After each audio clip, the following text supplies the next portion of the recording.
Dumito na muna. Besides, meron din akong job interview sa US. Work for Apex. Please say yes. Ang susunod na programa ay rated PG. Ito ay nangangailangan ng patnubay at gabay ng magulang para sa mga batang manonood.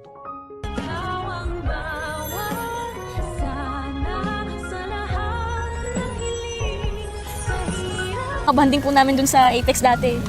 Gusto mo bang bumalik?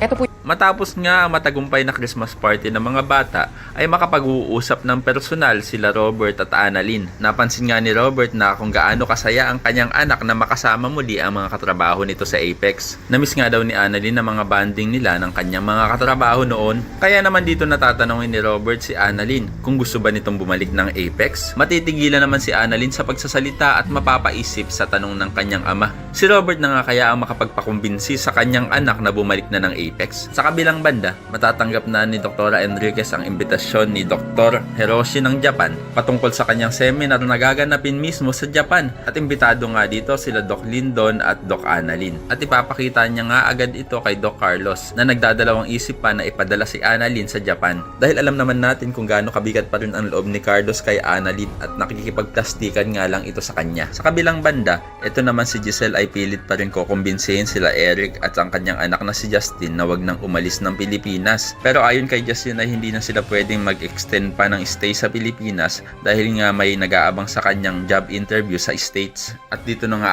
aalokin ni Giselle ang kanyang anak ng trabaho sa Apex para hindi na nga ito umalis pa. At gagawin nga ni Giselle na co-owner ng Apex ang kanyang anak. Kaya naman ko isa ka rin sa mga sang-ayon na dapat na talagang lumipat ng Apex si Annalyn para makasama niya na din ang kanyang totoong pamilya. Ay pakilike ang video na ito and don't forget to subscribe. Thanks for watching and see you on our next episodes. Bye-bye!